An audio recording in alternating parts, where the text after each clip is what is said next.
Cassandra Brown had always believed space was silent. They taught in training. No air, no sound, just a quiet ballet of stars.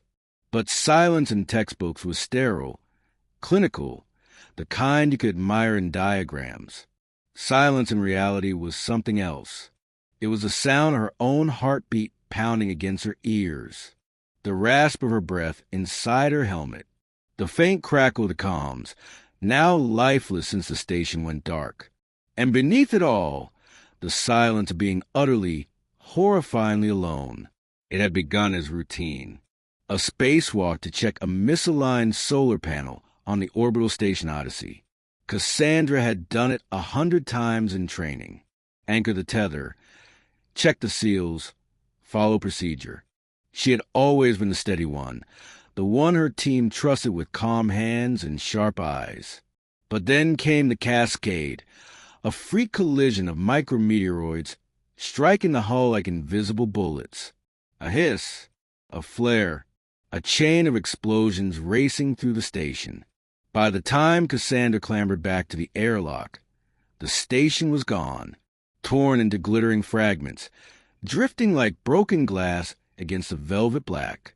Her crew, her friends, gone. Her tether flailed loose, cut by debris. The only thing left was her suit, her oxygen, and a battered escape pod drifting 50 meters away. 50 meters had never looked so far.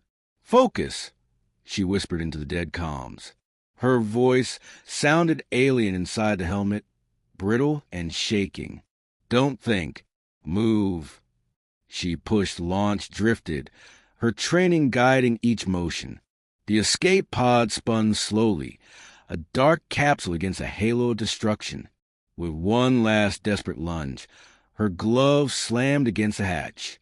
Metal, real, solid.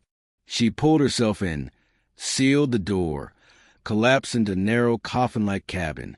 Her lungs heaved, her eyes blurred with sweat and tears. Alive. For now. The pod systems flickered to life, dim lights casting shadows across the tiny chamber. A cracked display sputtered. Fuel, 17%. Oxygen, 22 hours. Communication, offline.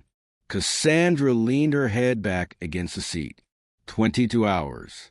17% fuel. No way home. Or so it seemed.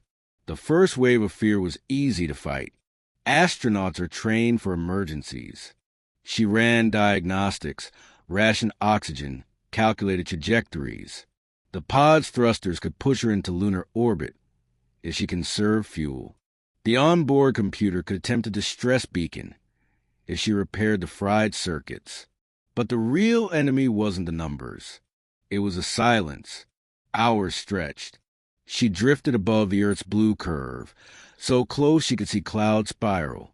So far she could never reach them. The planet mocked her with its beauty. Oceans and forests she might never touch again. Her thoughts circled like vultures. Memories she had buried for years clawed their way up. The funeral she hadn't attended. The apology she never gave. The night she walked out her father's hospital room and never returned. Cassandra pressed her palms to her helmet, as if she could shove the memories back inside. "Not now," she whispered. "Not now." But there was no escaping them. In space, there is nowhere to run. At the 9th hour, her oxygen dwindled to 16. The pod's cabin grew colder. Her body shivered, but her mind burned with a fever of memories. She remembered her father's voice. "You'll never make it out there, Cass. You're too afraid of yourself." She remembered proving him wrong. Every degree, every flight, every mission. But she had never proven it to herself. Because when the silence came, the voice was right. She was afraid, not of death, but of herself. At the 12th hour, the hallucinations began.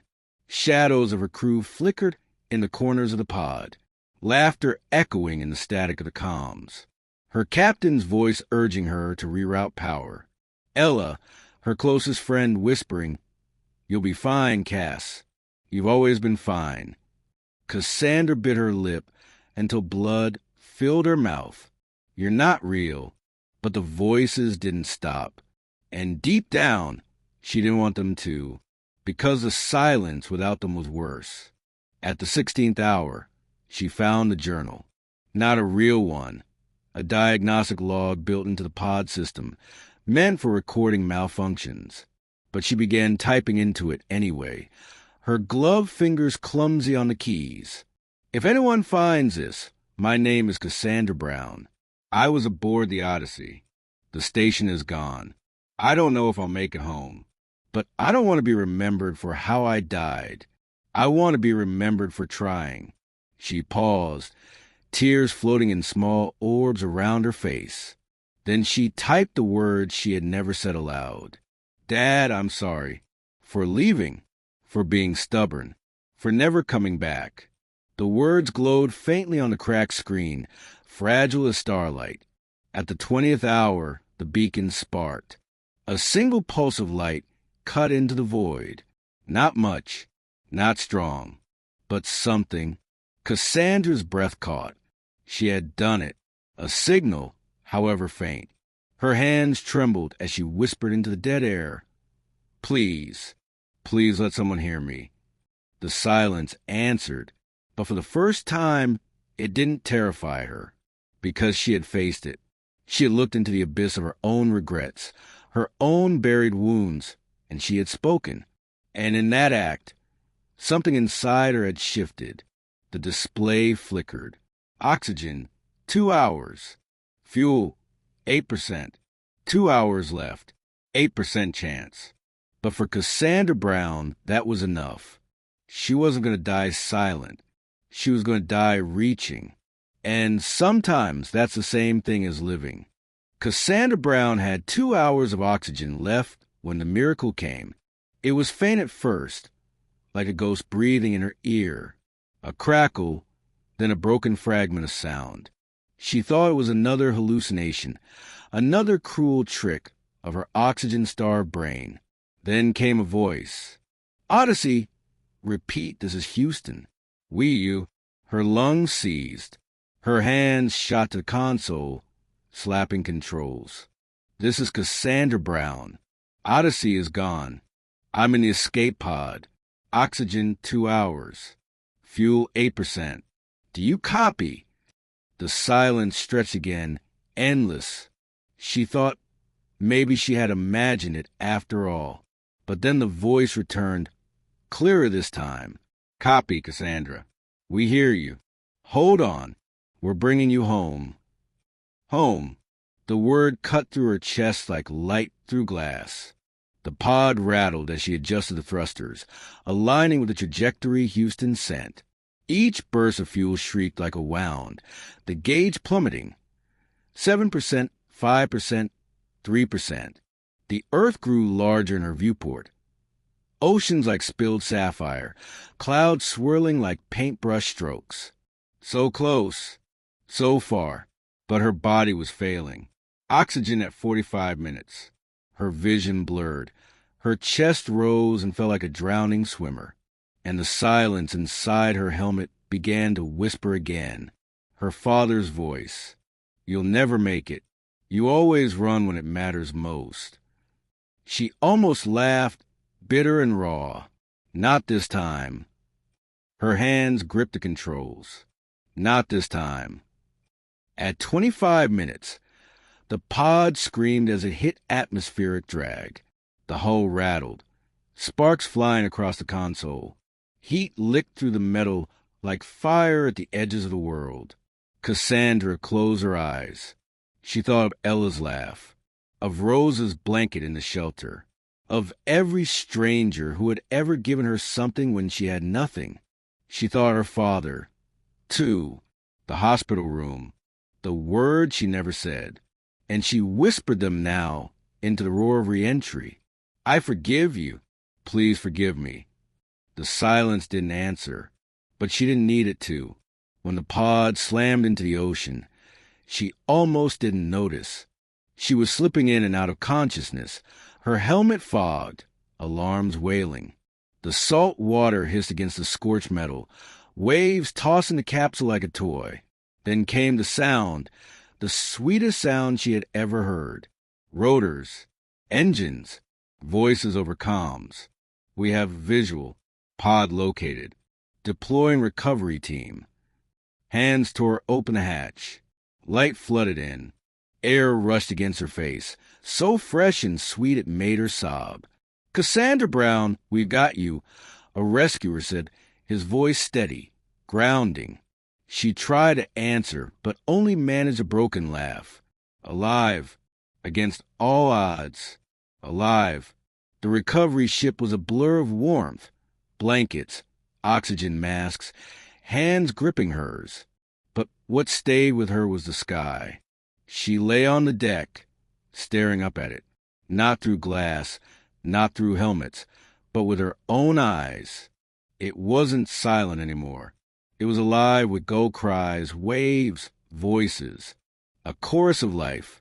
Weeks later, at a press conference, they asked her what it had been like, alone in the pod, so close to death.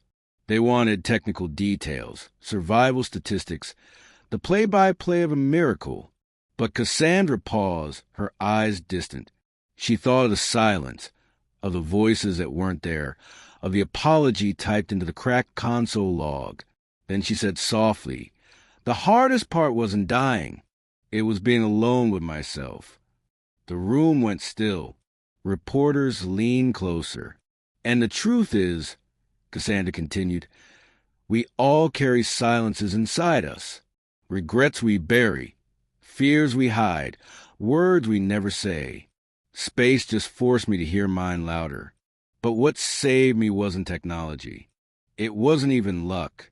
It was a choice to face myself, to speak what I'd buried, to let go." Her voice grew stronger. I thought space was empty, but it wasn't. It was full of every memory, every fear, every hope I'd ever tried to silence. And once I faced it, I wasn't afraid anymore. Glowing star of the revelation, the true terror of space wasn't death. It was silence. And the true miracle wasn't survival. It was learning that silence can teach you what noise never will. Cassandra Brown came back to Earth carrying nothing of Odyssey, no relics, no souvenirs. Only this truth. Milky Way, you can lose everything, even yourself, and still find your way back. Globe showing Europe, Africa, sometimes the longest journey is not through space, but through your own heart. Light bulb and the silence you fear most can become the doorway to your freedom. Sparkles motivating close. So remember this. When you feel alone, when the silence in your life grows too loud, don't run from it. Sit with it. Listen. Say the words you've hidden. Forgive. Reach. Because the silence isn't there to bury you. It's there to let you rise. Just like Cassandra Brown, the astronaut who returned not just to Earth, but to herself.